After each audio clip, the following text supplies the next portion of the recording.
वाणी श्री स्वामी जी महाराज जी की फरियाद और पुकार, भाग दूसरा, शब्द छठवां। नाम दान अब सतगुरु दीजे, काल सतावे श्वासा चीजे।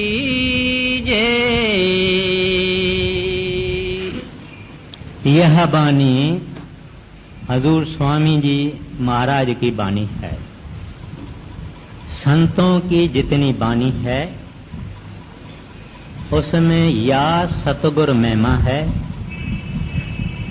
सतनाम की महिमा है, भक्ति की महिमा है, या चेतावनी की बानी है, या बेनती और प्रार्थना की बानी है।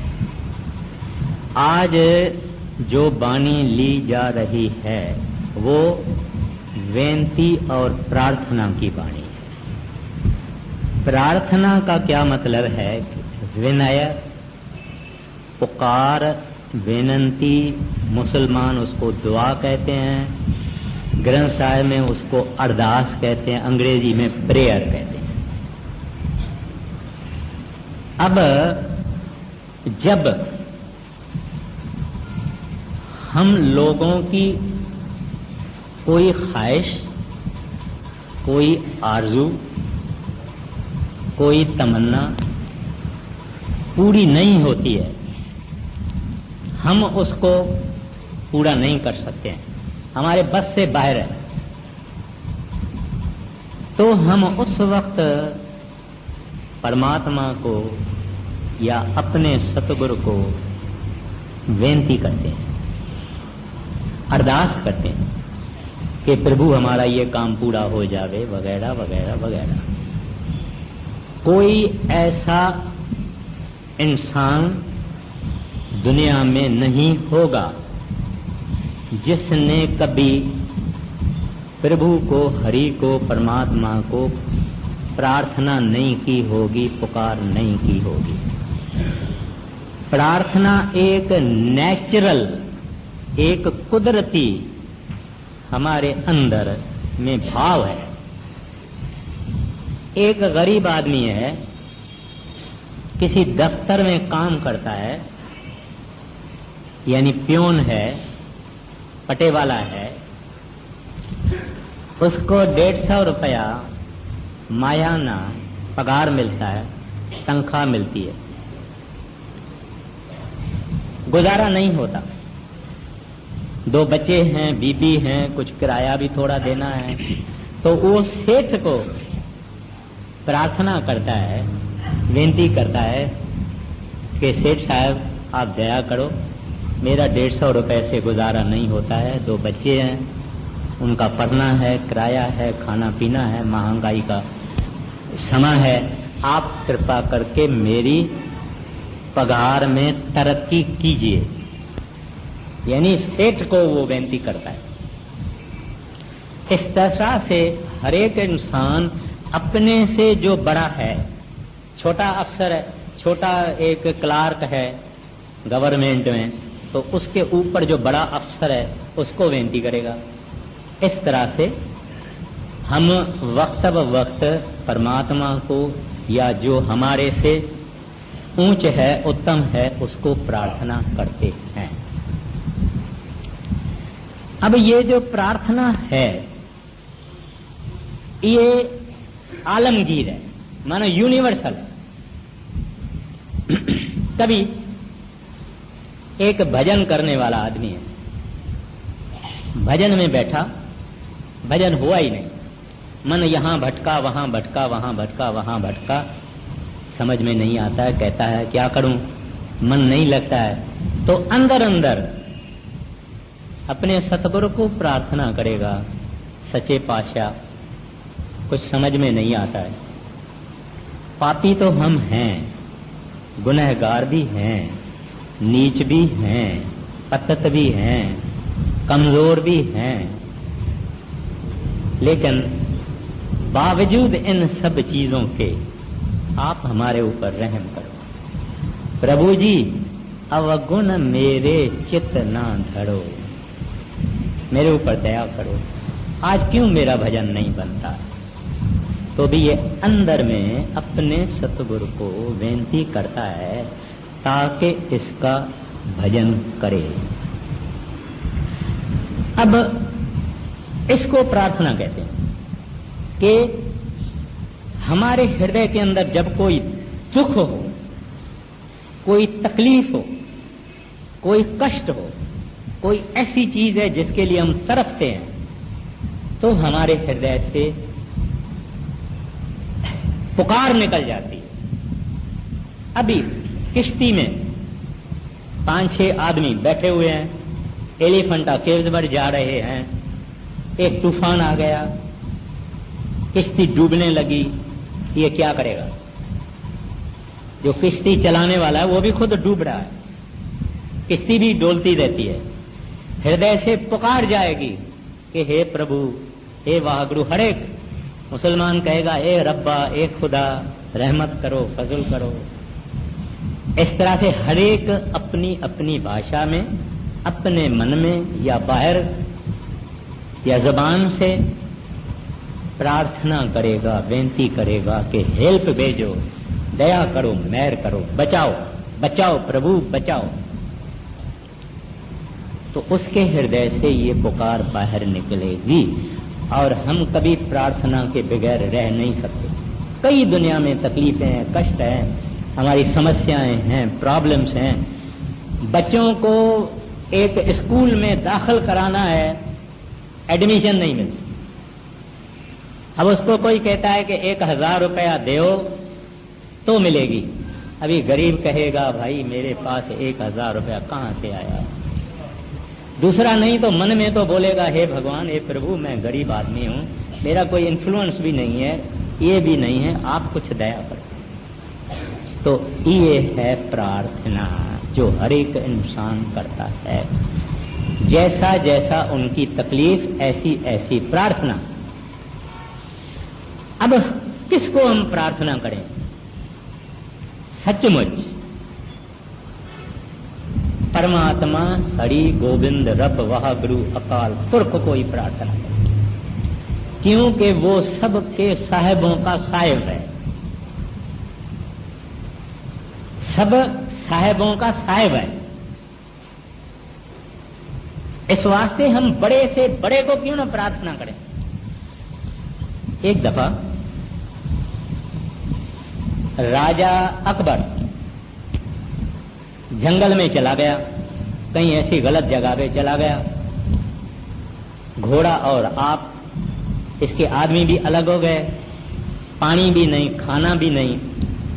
देखा कि एक छोटी सी झोंपड़ी है, उसमें चला गया। वहां एक किसान था गरीब,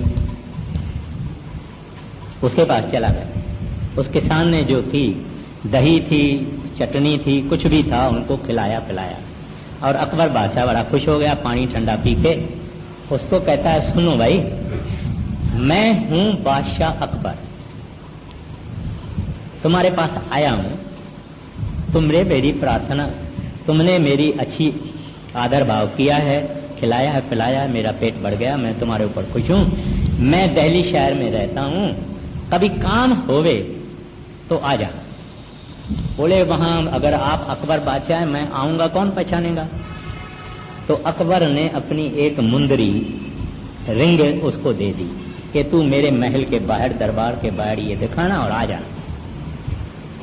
ऐसा कभी इत्तेफाक हुआ, इस किसान को जरूरत पड़ी, महल में गया, मुंदरी दिखाई, अंदर गया, उस रूम में रूम, कमरे में कमरा। आखिर में देखता है कि एक कमरा है जहां अकबर बादशाह गोडों पर बैठ के और मालिक को दुआ मांग रहा है, प्रार्थना कर रहा है।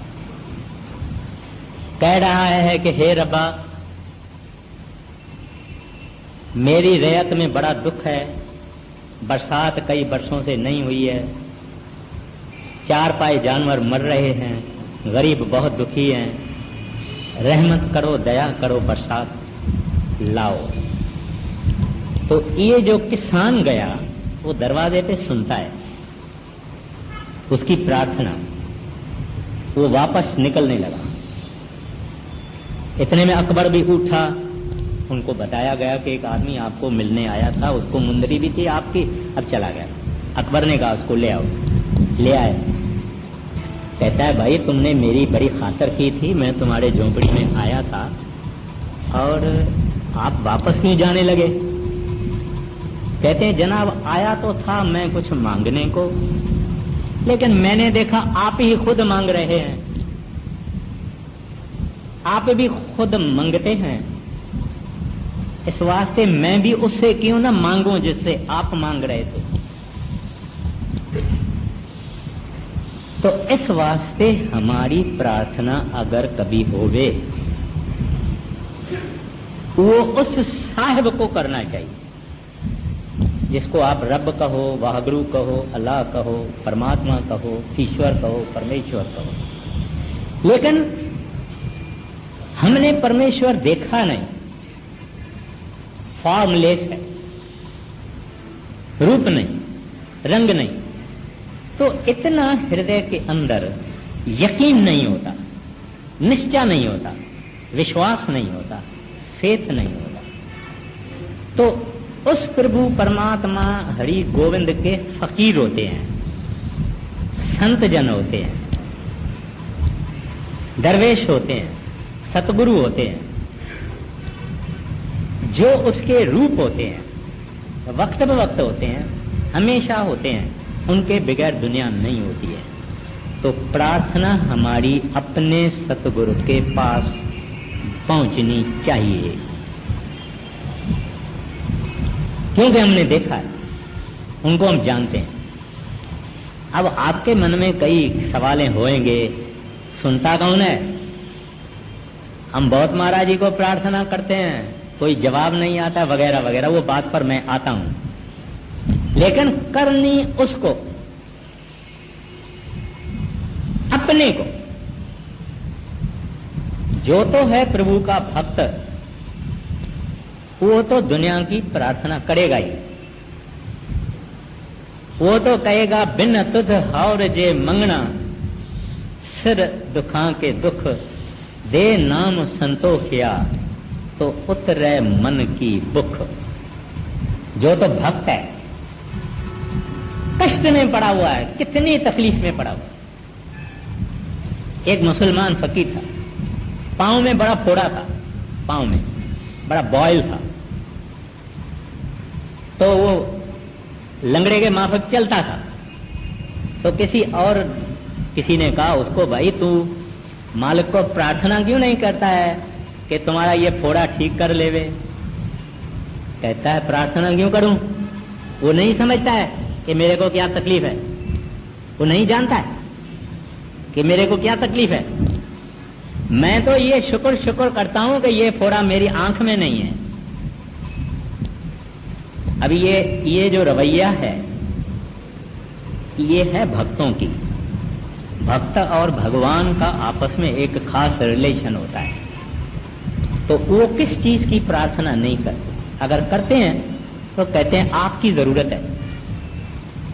बीबी राबा बसड़ी प्रार्थना करती है कि हे प्रभु, अगर मैंने नरकों के दुख से, डर से, अगर मैंने नरकों के डर से आपकी भक्ति की है तो जरूर मुझे नरकों में डालना।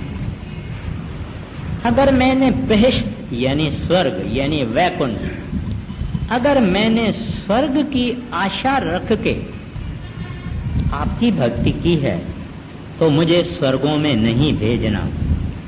लेकिन अगर मैंने आपको हासिल करने के लिए आपकी भक्ति की है तो अपने दीदार से महरूम नहीं करना। Don't deprive me of your holy glance.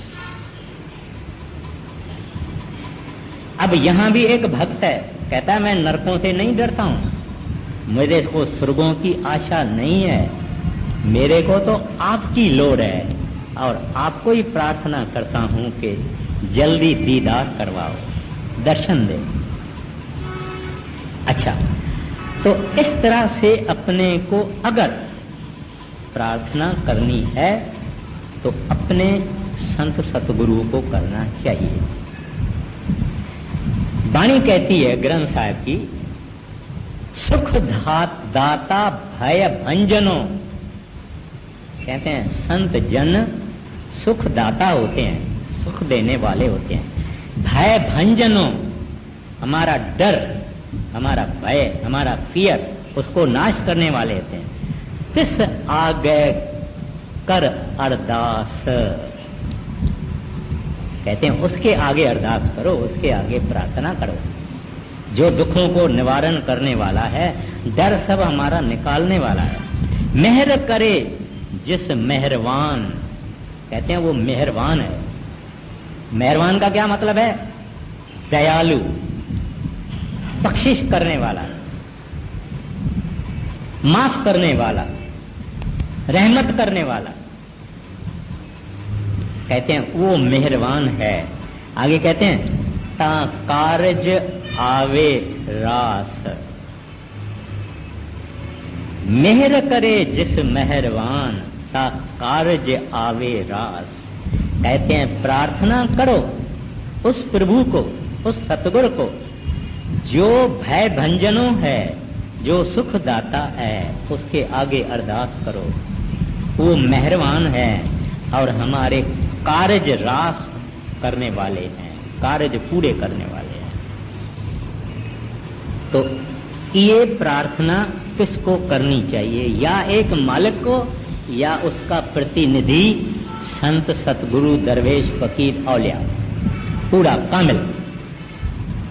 फिर प्रार्थना का ये मतलब नहीं है कि हम पुरुषार्थ ना करें, माना मेहनत ना करें, कोशिश ना करें। प्रार्थना के साथ साथ हमारा पुरुषार्थ, मेहनत, एफर्ट, कोशिश करनी जरूर होनी। एक लड़का है, इम्तिहान देने का दिन है, सुबह को देरी से उठा है। अब सोचता है कि मैं इम्तिहान तक नहीं पहुंचूंगा, दरवाजे बंद हो जाएंगे। अब वो प्रार्थना करता है सतगुरु को, हजूर सच्चे पातशाह देरी हो गई है, दया करो। इसके साथ साथ उसको कदम भी जल्दी आगे उठाना चाहिए। ये ना कि बैठ जावे, आप ही तो नहीं वहां पहुंच जाएगा इम्तिहान के हाल में। गुरु को भी दया करने का ढक के करता है, वो दिखा के नहीं करता है, यानी छुपा के करता है। उनको जरिया देना चाहिए। एक बीबी थी, मिसेस कपूर है, बड़ा सत्संग घर बन रहा था। वो छोटा सा लड़का भी ले आई थी, यानी छोटे बच्चों को हम कहते हैं ना सेवा करो सेवा करो, छोटा सा उसका लड़का था, उसको भी ले आई थी। तो वो ईंट बेचारा उठा रहा था, एक ईंट सिर पर उठा रहा था, एक। तो कोई इत्तेफाक से वो गिर पड़ा, ईंटों में गिर पड़ा तो यहां फ्रैक्चर हो गया, और फ्रैक्चर ऐसा हुआ कि ये लटकता, ये हाथ और ये जगह लटकती। बेबी भी तकड़ी थी, आई महाराज जी के पास, महाराज तुम्हारी सेवा कौन करेगा? ए देखो मेरे बच्चे का ये फ्रैक्चर हो गया है। महाराज जी ने पहले ही इधर हाथ डाल दिया, बच्चे को बोला आओ इधर, उधर हाथ डाल दिया था, आओ इधर बैठो बैठो बेटा बैठो बैठो। क्या हुआ तुम्हारे को, क्या हुआ? महाराज जी को कहती है तुसी देखते नहीं। महाराज जी कहता है बीबी मुझे दिखाओ भी, क्या हुआ है, तुम इतना चिल्लाती है, हुआ क्या है? और बीबी देखे तो कुछ भी नहीं है, कुछ भी नहीं है। वो तो पहले ही महाराज जी ने हाथ रख दिया उसके ऊपर। खैर, तो संत दया मेहर करना चाहते हैं, लेकिन ओपन नहीं, ढक के करना चाहते हैं। तो अगर लड़का देखता है कि मुझे इम्तिहान में पहुंचना है, जल्दी देरी हो गई है, उसका काम है कि जरा जल्दी भागे, तो रहमत उसके साथ जाएगी।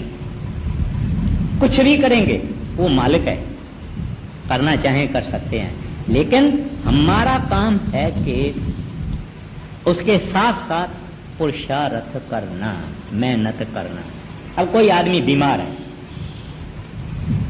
है तो प्रार्थना करेगा, साथ साथ में डॉक्टर का इलाज भी जरूर करना, परहेजगारी भी करना, यानी कि पुरुषार्थ हर हालत में करना।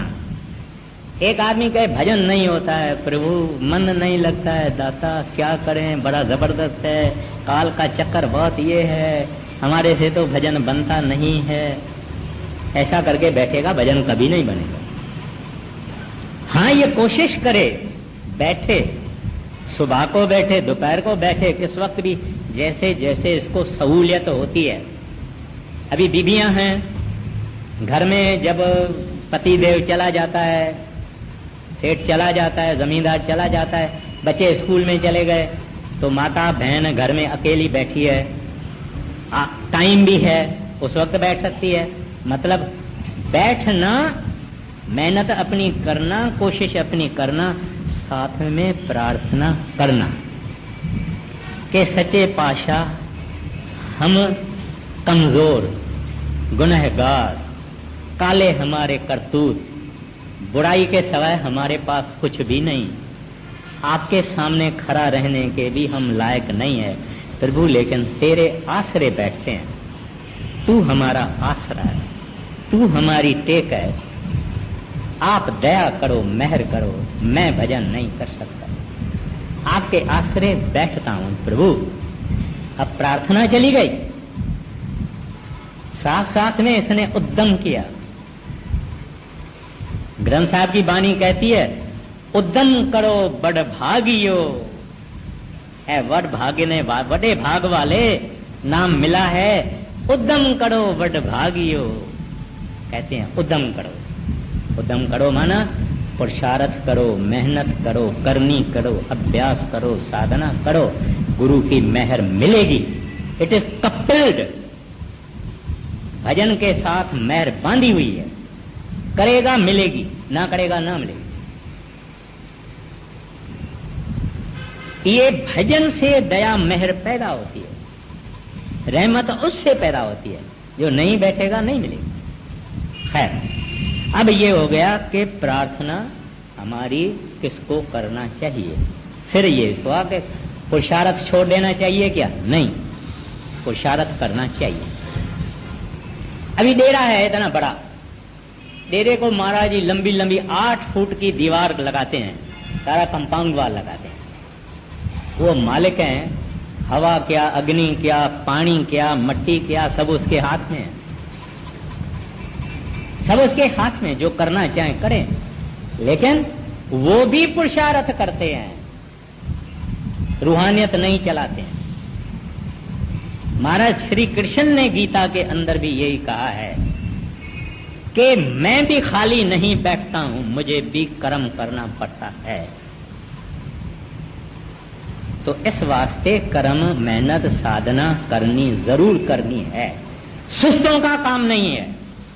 अगर हम चाहते हैं कि एक दिन परमात्मा हरि गोविंद का दर्शन करें, तो ये काम सुस्तों का नहीं है,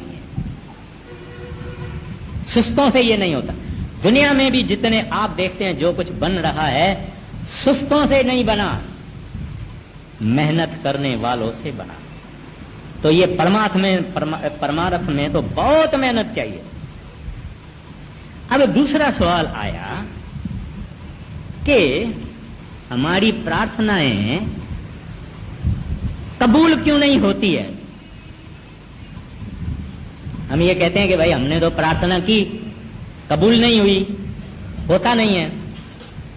हमको अगर प्रार्थना करनी चाहिए, पहले पहले तो कोई नीच प्रार्थना नहीं करनी चाहिए। नीच माना एक दुकानदार है, उसके सामने दूसरा भी दुकानदार है, दोनों कपड़ा बेचते हैं या दोनों ज्वेलरी बेचते हैं। अब एक आदमी कहता है, हे भगवान, इसके पास एक ग्राहक नहीं जावे, सब ग्राहक मेरे पास आवे। ये प्रार्थना कबूल नहीं होगी, ये गलत प्रार्थना। इस तरह से कई प्रार्थनाएं हैं जिसमें वैर, विरोध, हसद, ईर्खा, अग्नि, ये प्रार्थना कबूल नहीं होती। कोई आदमी किसी का दुश्मन बन जाए, बोले इसका बेड़ा गर्क हो जावे, नाश हो जावे, इसके घर को आग लगे, इसका ये होवे, प्रार्थना कबूल नहीं होगी। अच्छा, अगर नेक प्रार्थना है और सतगुरु देखते हैं कि इस प्रार्थना से माना इसका अगर मैं काम करूंगा तो ये भजन ज्यादा करेगा या सुस्त हो जाएगा। अगर देखेंगे कि ये सुस्त हो जाएगा तो वो काम पूरा नहीं करेंगे। अगर देखेंगे कि इसने मांग ऐसी मांगी है जिसमें ये आगे बढ़ेगा तो पूरा कर देंगे, नहीं तो नहीं करेंगे। वो देखते हैं। और फिर दूसरा, हमको सब्र भी होना चाहिए, सब्र भी होना चाहिए। अगर कोई मां कहती है मालिक को, हे प्रभु मेरे घर में 7 लड़कियां हैं, एक तो लड़का दे दो। मैं आम रवाजी तरह से कई हालातें होती है दुनिया में, तो वो औरत 1 महीने में तो लड़का आशा नहीं रख सकती है ना, उसको 10-12 महीना ठहरना पड़ेगा, 15 महीना भी ठहरना पड़ेगा। तो इस तरह से सब्र होना, धीरज होना और देखना कि क्या मालिक करते हैं, उसकी मौज क्या है। और कभी कभी हमारी वो बात 6 महीने के बाद पूरी हो जाती है, कभी 2 महीने के बाद पूरी हो जाती है, कभी नहीं होती है।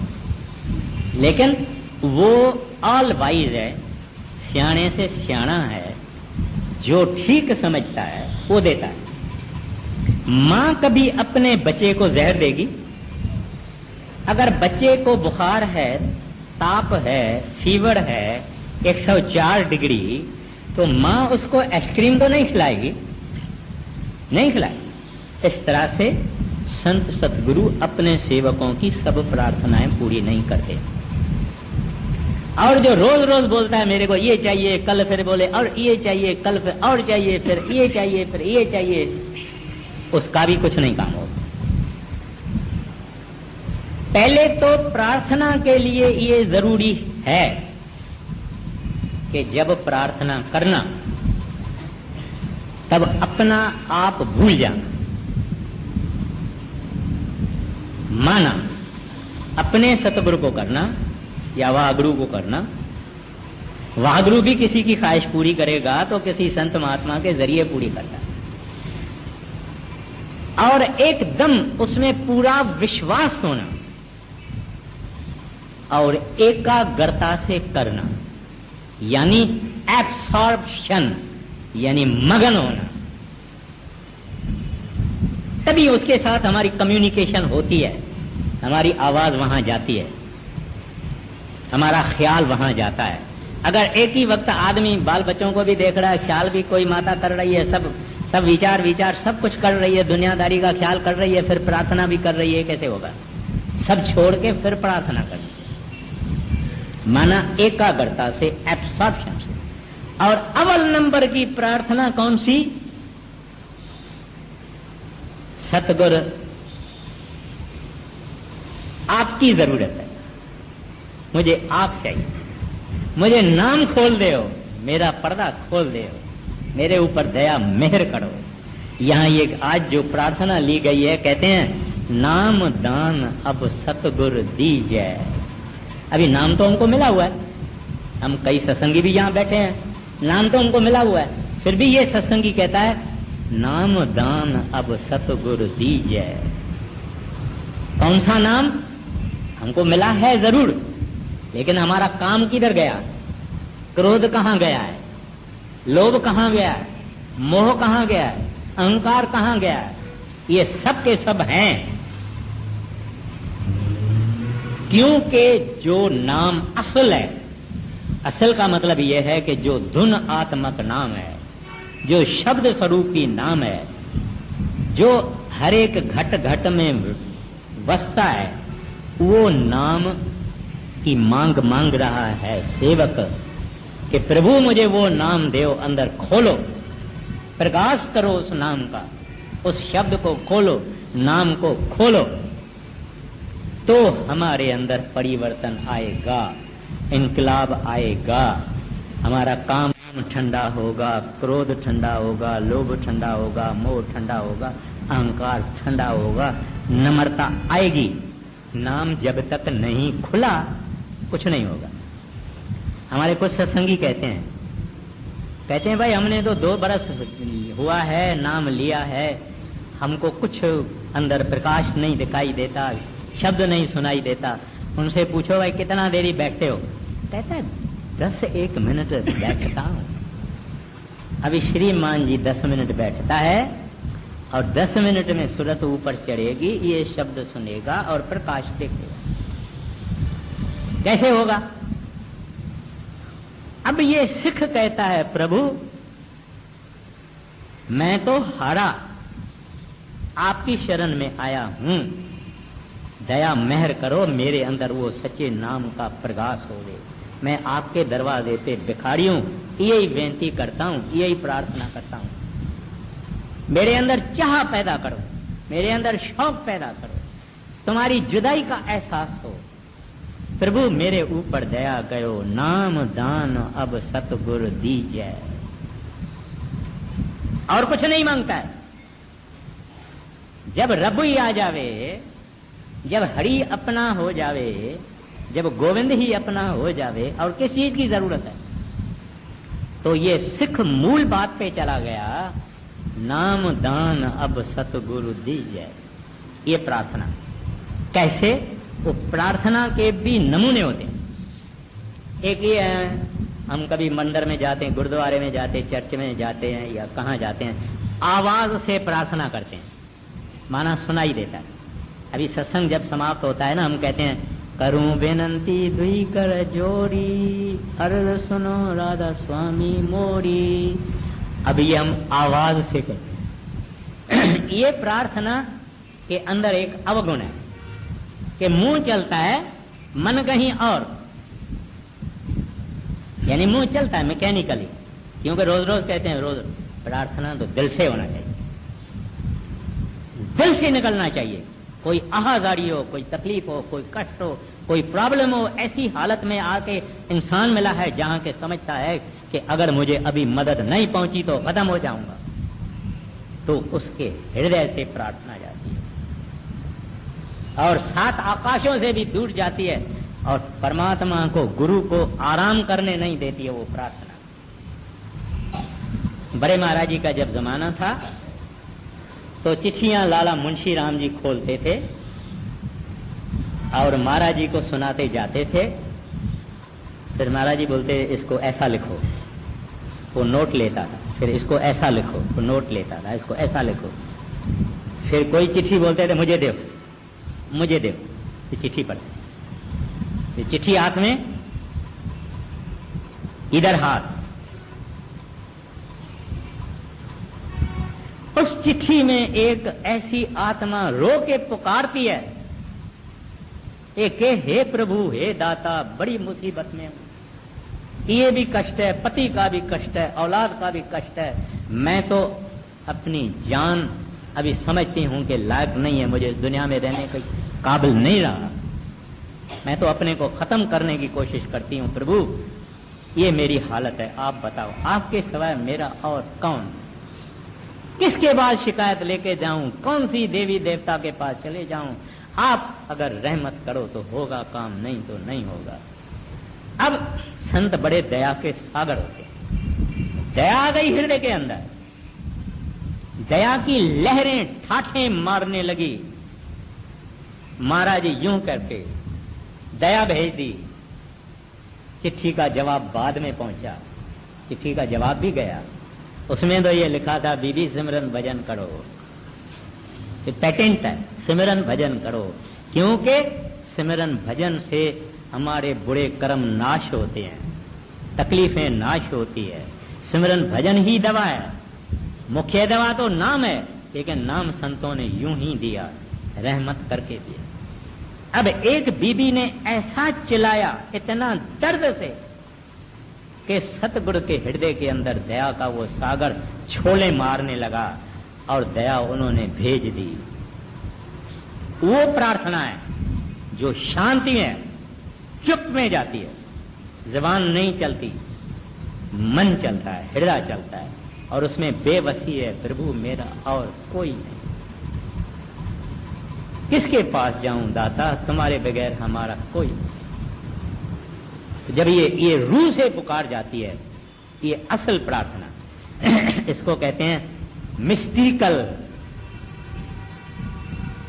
यानी कि बिल्कुल उसके दरवाजे पे हमारी आवाज चली जाती है, अंदर की आवाज चली जाती है कि हे दाता, जैसे द्रुपति ने महाराज कृष्ण को कहा, जब द्रुपति को नंगा करने की कोशिश हो रही थी तो महाराज कृष्ण रुक्मणी के साथ चौपर खेल रहे थे, तो एक दफा बीच में मुस्कुराया।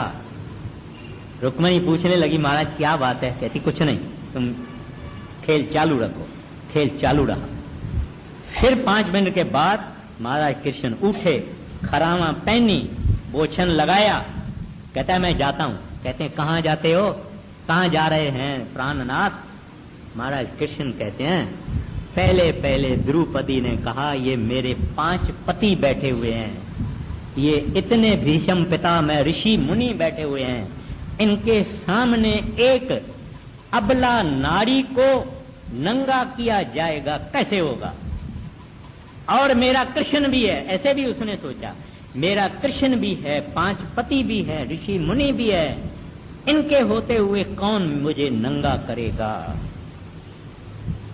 कहते हैं अब कहती है महाराज कृष्ण तुम्हारे सिवाय और कोई नहीं, क्योंकि 5 पति कुछ नहीं कर सकते थे, कोई ऋषि मुनि उठ नहीं सकता, भीषम पिता में कुछ नहीं कर सकता, साड़ी में हाथ डाला गया। उस वक्त रूह की पुकार कही, हे प्रभु महाराज कृष्ण मेरी लाज रखो। महाराज कृष्ण बोले रुक्मणी को, अब भी फकत मेरे को याद करती है, इस वास्ते जाना पड़ेगा। मगर वो प्रार्थना द्रुपति की प्रार्थना नहीं थी, ये रूह की आवाज थी, और वो रूह की आवाज एक दर्दमंद दुखी अबला नारी की आवाज संतों महात्माओं को हिला देती है। तो ये प्रार्थना है जिसको कहते हैं मिस्टिकल, एक गैबी प्रार्थना। बाकी एक प्रार्थना है, वो ये है कि चुपचाप शांति में हमेशा मांगते रहना, दाता ये मेरा आखिरी जन्म है, ये मेरा आखिरी जन्म है, दूसरा जन्म नहीं लेऊंगा, मुझे और कोई ख्वाहिश नहीं चाहिए, कुछ नहीं चाहता हूं, आपको चाहता हूं, जब चाहे तब ले जाना, मगर मैं तैयार हूं। यानी चालू है इसकी प्रार्थना। प्रार्थना ऐसा नहीं है कि हम एक रूम में कमरे में जाके प्रार्थना करें, चलते चलते हमारे मन में जो चीज है वो हमारी प्रार्थना है। अगर ये कहता है प्रभु दूसरा जन्म मुझे लेना नहीं है, ये मेरा जन्म है, दुख सुख जो देना है दे दो, ख्वाहिशे वाहिशे मेरे पास कुछ नहीं है, जब चाहिए ले जाना, मेरा बिस्तरा गोल है, ये प्रार्थना है। खामोश में हमेशा कोई सिख कुछ मांगता है, कोई सिख कुछ मांगता है, कोई सिख कुछ मांगता है, कोई कुछ मांगता है। अगर प्रभु मिलन की बात है, हरि मिलन की बात है, वागड़ू मिलने की बात है, तो वो सुनते हैं, क्योंकि असल प्रार्थना है। मौजूद है महाराज जी कहते हैं your meditation is your prayer. ये आला से आला प्रार्थना है जब हम भजन में बैठते हैं, आंखें बंद, दुनिया से निकल गए। जब आंखें बंद हो गई हम दुनिया से निकल गए, हम अंदर है, हमारा हेडक्वार्टर भी बदल गया, हमारा हेडक्वार्टर नहीं तो ये दुनिया है। आंखें जब बंद हुई, ख्याल जब सिमटा हो गया, हेडक्वार्टर बंद, बाहर वाला हेडक्वार्टर खत्म है, अभी इनर हेडक्वार्टर है, अंदर का हेडक्वार्टर है, अंतरी हेडक्वार्टर है। आंखें बंद करके ये आगे चले, आगे चले, आगे चले, आगे चले, आगे चले, आगे चले, जब तक जिंदा मर जावे और वापस आ सके। तो मेडिटेशन प्रेयर है। जब आदमी पूरे सतगुरु का चिताया हुआ जब भजन में बैठता है, सरदार बहादुर जी महाराज कहते हैं एक सेकंड भी अगर वो शब्द को सुने, एक सेकंड के लिए परमात्मा की दरबार में उसके हाजिरी लग जाती है। आप रूहानी डायरी देख के पढ़ सकते हैं एक मिनट के लिए भी अगर पूरे सतगुरु का चिताया हुआ जीव शब्द सुनता है, क्योंकि शब्द वह गुरु है, शब्द मालिक है, दैट वेबरेंट रिवर्बरेटिंग कॉस्मिक पावर, वो हरि है, वो गोविंद है, वो प्यारा है, वो मधुर है, वो प्रकाश है, वो बख्शने वाला है, वो हमको प्रेम करता है, वो हमको प्यार करता है। वो कहता है ये मेरे बच्चे जरा मेरे तरफ तो देखो। वो ही संतों का रूप धारण करके आता है। अपने टाइम में कबीर साहब बन के आए, अपने टाइम में गुरु नानक साहब बन के आए, अपने टाइम में गुरु अंगद साहब बन के आए, अपने टाइम में गुरु अमरदास साहब बन के आए। ऐसे पाशाइयां आई। इस वास्ते कहते हैं ऐ दुनिया वालों थोड़ा हमारे तरफ भी देखो। क्यों विष्टा के अंदर लगे हुए हो? विष्टा में आए, विष्टा में रहे, विष्टा में मर जाओगे। जरा हमारे तरफ भी देखो, हमारा संदेश भी सुनो। इतना बड़ा श्री गुरु ग्रंथ साहिब है, एक एक कड़ी आप पढ़ो, सेवक को जगाने के लिए है। एको सत नाम करता पुरख निर्भव निर्वैर अकाल मूर्त अजूनी संभव गुर प्रसाद जप। जपो जपो जपो जपो जपो जपो जपो, संतों का ये कहना है, हम सुनते नहीं। तो अब क्या कहते हैं? सतगुरु नाम दान, अब सतगुरु दीजै प्रभु। कुछ नहीं मांगता हूं, ये नाम हमारा खोल दे।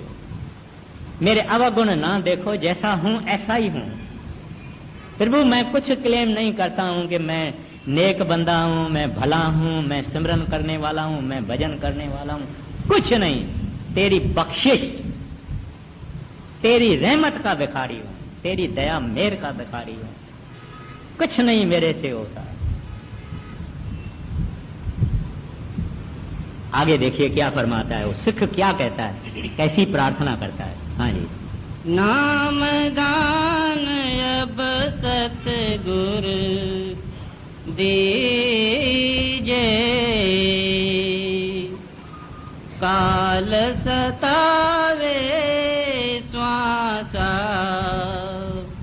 छीजे। कहते हैं प्रभु काल ने मुझे बहुत सताया है, बहुत दुखी किया है। कई किस्म से हमारे को ये काल तकलीफ देता रहता है। एक साधु था, दिन का टाइम था, एक लैंटर्न होता है ना, बत्ती, लैंटर्न एक गांव में, इधर तो बिजलियां चलती है, लैंटर्न लेके एक शहर में आ गया, दिन के टाइम में बत्ती लेके आ गया और एक एक को देखने लगा, लोगों को देखने लगा। एक बंदा आया उसके सामने, उसको कहता है साधु महाराज ये क्या अजीब चीज है, दिन का वक्त है, आप किसको ढूंढ रहे? कहता है कि इंसान को ढूंढ रहा हूं। लोग हंसने लगे, कहते ये सब हम इंसान नहीं है? कहता है नहीं, तुम इंसान नहीं है। बोले फिर हम कौन है? कहता है तू आदमी है। बोलता है आदमी इंसान में फर्क है? कहता है हाँ, तू है आदमी, तुम्हारा सांस आया तो वाह, ना आया तो खत्म, ये है आदमी। यानी दम आया तो ठीक है, ना आया तो खत्म। कहता है फिर इंसान क्या है? कहता है इंसान वो है कि जब उसके ऊपर काम का जोर हो जावे तो भी इंसान रहे, जब क्रोध का जोर आ जावे तो भी इंसान रहे, जब लोभ का जोर आ जावे तो भी इंसान रहे, मोह का जोर आ जावे तभी भी इंसान रहे, अहंकार का जब जोर आ जावे तभी भी वो इंसान रहे। माना काम के वक्त उसमें शील आवे, क्रोध के वक्त उसको खिम्या आवे, लोभ के वक्त उसको संतोष आवे, मोह के वक्त उसको धीरज आवे, अहंकार के वक्त उसको निम्रता आवे। ये तो संत करते हैं। महाराज गुरु नानक साहब जी कहते हैं मुल खरीदी लाला खोला, मेरा नाम सुभागा। कहते हैं प्रभु आपने मुल खरीदूं, तुम्हारा गुलाम, बिक्री किया हुआ हो। मुल खरीदी लाला गोला, मेरा नाम सुभागा। संतों की नम्रता है, इंसान में थोड़ी नम्रता, आदमी में नम्रता नहीं है। इंसान भी वो, हरि भी वो, रब भी वो, संत भी वो, दरवेश भी वो, प्रभु के प्यारे भी वो, सब कुछ वो। हम मलिन, नीच, दुष्ट, पतत, गुनाहों के बगैर, और हमारे चौपड़ी में कुछ लिखा हुआ नहीं है। बैलेंस शीट में पाप ही पाप है, कोई भला काम नहीं, नेक काम नहीं है। इस वास्ते कहते हैं काल सतावे स्वासा चीज है। प्रभु काल ने बहुत दुखी किया है। पांचवी पातशाही कहते हैं 5 बिखाती 1 गरीबा राखो राखन हारे। कहते हैं प्रभु 5 आपने हमारे को दुश्मन दिए हैं, काम क्रोध लोभ मोह अहंकार। ग्रंथ साहब की वाणी है 5 बिखाती 1 गरीबा राखो राखन हारे। कहते हैं मैं एक ही हूँ गरीब, 5 ये आपने हमारे साथ दुश्मन रखे हुए हैं, अभी राखो इनसे, मुझे बचाओ। तो ये यहाँ सुख कहता है काल सतावे स्वांसा छीज है। बहुत दुखी करता है प्रभु। हम सबको मालूम है कि लोभ हमारे से क्या करवाता है, काम हमारे से क्या करवाता है, अहंकार क्या करवाता है, कितना निंदा गिल्ला ईर्ष्या, ये सब चीजें हमको कितनी तकलीफ देते हैं, आग से ज्यादा जलाती है। इस वास्ते कहता है नाम प्रकट करो, शांति आ जाए। आगे दुख पावत मैं निस दिन भारी, गही आय अब ओट तुम्हारी। आगे तुम समान कोई और न दाता, मैं बालक तुम पिता और माता।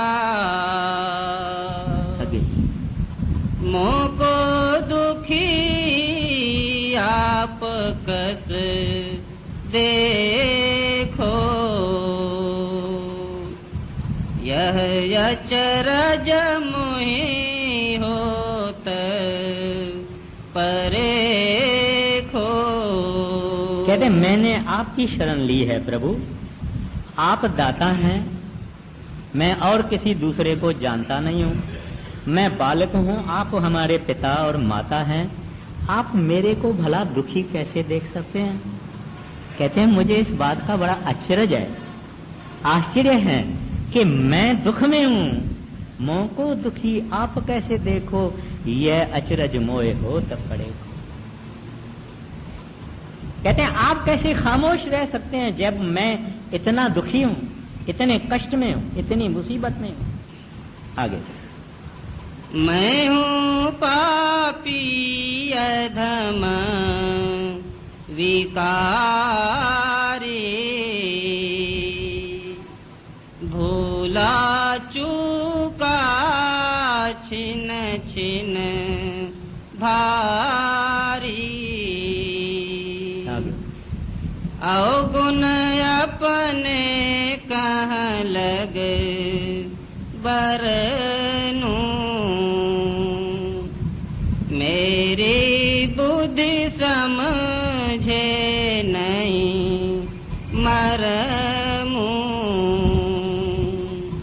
अब कहते हैं प्रभु मेरे समझ में नहीं आता है, मेरे को इतनी बुद्धि नहीं है, भूल भी है मेरी, चूक भी मैं करता हूँ, अवगुणों से भी मैं बड़ा हुआ हूँ, लेकिन मेरी बुद्धि ये नहीं समझती है कि आप खामोश क्यों हैं जब मैं इतने दुख भोग रहा हूँ। अब बात ऐसी है, जब भी हमको कोई कष्ट है, तकलीफ है, दुख है, मुसीबत है, आपदाएं हैं, कोई दुख का समा गुजर रहा है और कुछ नहीं होता, तो ये समझना चाहिए कि हमको संत सतगुरु एक ऐसे वक्त से गुजर हम रहे हैं ताकि हम इसको उसका भाना समझें। भाने का मतलब क्या है कि वो हमको पकाना चाहता है। अगर सोने के अंदर थोड़ा तांबा मिला हुआ है, थोड़ी चांदी मिली हुई है, थोड़ा कुछ मिला हुआ है, तो परमात्मा अपने पास प्योर 24 कैरेट का सिक्का रखता है, यानी उनको मंजूर करता है, उस रूह को, उस आत्मा को जो कि प्योर है। अभी ये सफाई कहां से आती है? जब हम दुखों से गुजरते हैं, जब हम कष्टों से गुजरते हैं, और संत कहते हैं कि ये पक जावे, ये साफ हो जावे, ये पक जावे, लेकिन उसको टूटने नहीं देते। विचार में रखने की बात है कि वो टूटने नहीं देते हैं, मोड़ते हैं, बेंड करते हैं, लेकिन तोड़ते नहीं हैं। जब देखता है कि नहीं सह सकता है, हाजिर हो जाते हैं, ठंडक आ जाती है, रहमत आ जाती है। लेकिन कहता है कि ये सह सकता है, देव इसको साफ करो, इसके गुनाह साफ करो, निर्मल करो, इसको सोना बना के अपने खजाने में डालूंगा, अपनी मिंट में डालूंगा। वो समय अपने को समझना चाहिए कि ये इनका भाना है। ये चाहते हैं, मैं कौन हूं जो नहीं चाहूं। बीबी राबा बसरी बड़ी गरीब थी, उसके पास तकिया नहीं था, माना सराना नहीं था, ईंट थी, रखने के लिए ईंट थी, चटाई थी फटी हुई, सोती थी, मटला भी टूटा हुआ था जिसमें पानी पड़ा था। तो एक दूसरा फकीर आया, वो उसको कहता है, बीबी मेरा एक शाहूकार आदमी दोस्त है, वो तुम्हारे को कुछ दरहम देगा, माना पैसा देगा, तू जरा सुख की जीवन तो ले लो। तो बीबी उसको कहती है, फकीर तू क्या कह रहा है? जिस परमात्मा ने, जिस रब ने इसको पैसा दिया है, शाहूकार किया है, उसी रब ने मुझे गरीब किया है। देखिए विचार कैसा है। हम तो शिकायत करते हैं ना, प्रभु के प्यारे शिकायत नहीं करते हैं। जिस परमात्मा ने इसको पैसा दिया है, उस परमात्मा ने मुझे गरीब किया है। उसको पैसा देने में उसका कोई मतलब होगा, वो जाने। मेरे को उन्होंने गरीब दिया है, उसमें भी उसका कोई मतलब होगा। वो परमात्मा मिस्टेक नहीं करता, वो परमात्मा गलती नहीं करता। और हम कौन हैं अपने परवरदिगार को कहने वाले के, अरे भाई मिस्टेक कर दिया है तुमने, इसको कंगाल क्यों किया, इसको अमीर क्यों किया। कहता वो मिस्टेक नहीं करता। The lord is infallible, he is perfect. अगर किसी को दुख देता है तो उसको पकाने के लिए देता है कि ये इस गर्मी से निकल जावे, सहने की ताकत आ जावे। और ये जितने भी संत जन हैं, गुरु अर्जन साहब जी महाराज को जब तत्ते तवे पे रखा गया था, क्या बात थी, सब कुछ कर सकते थे। तत्ता तवा है, ऊपर में गरम गरम रेत डाली जा रही है। कहता है तेरा भाना मीठा लागे। कहता है, देखिए वचन कैसे हैं, महासुंदर, तेरा भाना मीठा लागे। कहते हैं प्रभु जो आप कर रहे हैं मुझे मीठा लगता है। क्यों? प्रीतम से कोई चीज कड़वी नहीं आती है, क्योंकि हमको वो प्यार करता है। अगर मां अपने बच्चे को जबरदस्ती मुंह में कड़वी दवाई डालती है, अगर बच्चा सोचे कि ये बड़ी रहम दिल नहीं है, बेरहम है, गलत है, मां बहुत रहीम होती है, बच्चे के फायदे के लिए उसको थोड़ी तकलीफ देती है कि दवाई पिएगा तंदुरुस्त हो जाएगा। अगर हमारा गलीचा, घर में गलीचा रखते हैं ना, गलीचा मैला हो जावे, हम उसको क्या करते हैं, बाहर निकाल के धूप में और एक सोटी लेके और उसको पीटते हैं तो इसकी मट्टी निकल जावे। जितना ज्यादा पीटेंगे इतना ज्यादा मट्टी निकलेगी, गलीचा साफ होगा। ऐसे वो प्रभु हमारे को कभी कभी कभी कभी कभी कभी तकलीफ देते हैं कि इसको पार कर दें, इसकी सफाई कर दें। और हमको भी समझना चाहिए कि जो करने वाला है वो ही करता है, इसमें भी उसने कोई भला सोचा होगा। तो इस वास्ते कहते हैं मेरी बुद्ध समझे नहीं मर्मू। कहता है प्रभु मेरे दिमाग से ये बात दूर है कि मैं दुखी और आप खामोश। ऐसे करते हैं ताकि हम साफ हो जावें, पक जावें। आगे अवगुण अपने कहाँ लगे बरनू, मेरी बुद्धि समझे करमूं। आगे तुम्हारी गति मति ने कन जानू, अपनी मति अनुसार बखानू। तुम समर्थ और अंतर जामी, क्या क्या कहूँ मैं सतगुरु स्वामी। मौज करो दुख अंतर हरो, दया दृष्टि अब मोह पे धरो। मागू नाम न मागू मान, जस जानो तस देओ मोहि दान। मैं अति दीन भिखारी भूखा, प्रेम भाव नहीं सब विधि रूखा। कैसे दोगे नाम अमोला, मैं अपने को बहुविधि तोला। होय निराश सबर कर बैठा, पर मन धीरज धरे न नेका।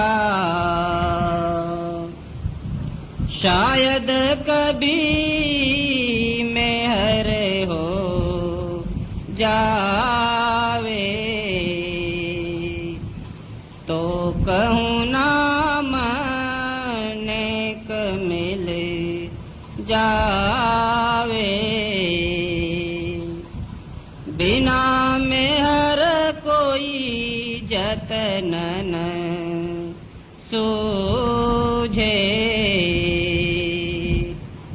बख्शिश होय तभी कुछ बूझे।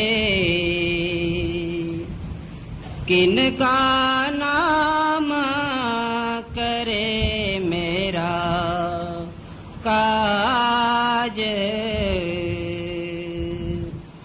हे सतगुरु मेरी तुमको लाज।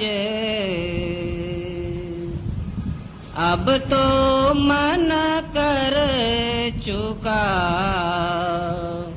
पुकार, राधा स्वामी करो उधार। अब तो मन कर चुका पुकार, राधा स्वामी करो